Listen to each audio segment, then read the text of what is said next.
Six അടിക്കുകയും ചെയ്യണം, out ആവാനും പാടില്ലെന്നൊക്കെ പറഞ്ഞാൽ കുറച്ച് പാടാണ്.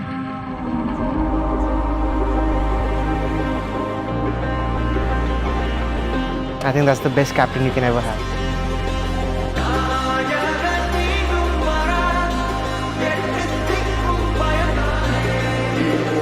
റിയാൻ പരാഗിന്റെ ഈ വാക്കുകൾ മതി സഞ്ജു രാജസ്ഥാൻ ആരാണെന്നും എന്തുകൊണ്ട് അവൻ ഇപ്പോഴും ക്യാപ്റ്റനായി തുടരുന്നു എന്നും മനസ്സിലാക്കാം.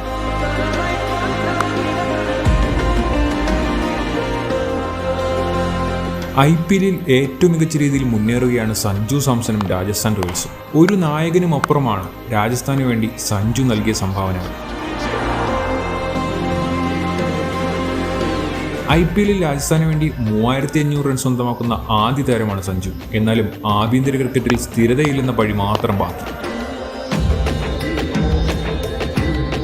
മുൻകാലങ്ങളിൽ സഞ്ജുവിന്റെ സ്ഥിരതയെക്കുറിച്ച് ഏറെ വിമർശനങ്ങൾ ഉയർന്നിട്ടുണ്ട്.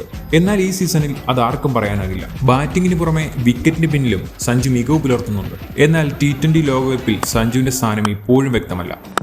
ക്രിക്കറ്റ് ജെന്റിൽമാൻമാരുടെ കളിയാണെന്ന് പലരും പറയുന്നെങ്കിലും സഞ്ജുവിന്റെ കാര്യത്തിൽ അതും പാഴ്വാക്കായി. പറയാതിരിക്കാൻ വയ്യ. ക്രിക്കറ്റിൽ നോർത്ത് ഇന്ത്യൻ പ്ലേയേഴ്സിന് ലഭിക്കുന്ന അവസരം ഒരിക്കലും സഞ്ജു ഉൾപ്പെടെയുള്ള സൗത്ത് ഇന്ത്യൻ താരങ്ങൾക്ക് ലഭിക്കുന്നില്ല എന്നതാണ് വസ്തുത.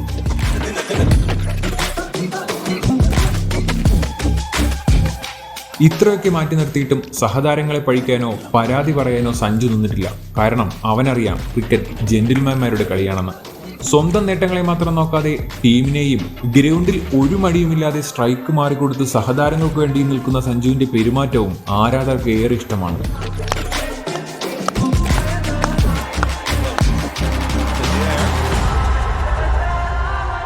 സഞ്ജുവിന് സ്ഥിരതയില്ല എന്ന് പറഞ്ഞവർക്ക് മുന്നിൽ സ്റ്റാറ്റിക്സുകൾ സംസാരിക്കുന്നുണ്ട്. 62.8 ബാറ്റിംഗ് ആവറേജ്, 152.4 സ്ട്രൈക്ക് റേറ്റ്. പക്ഷേ ഇതൊന്നും ഒരു സെലക്ടർമാരും കാണുന്നില്ല. T20 ലോകകപ്പിലേക്കുള്ള ഇന്ത്യൻ ടീമിലേക്ക് ഇനിയും അയാൾ പരിഗണിക്കപ്പെട്ടില്ലെങ്കിൽ വലിയ അനീതിയാകുമത്.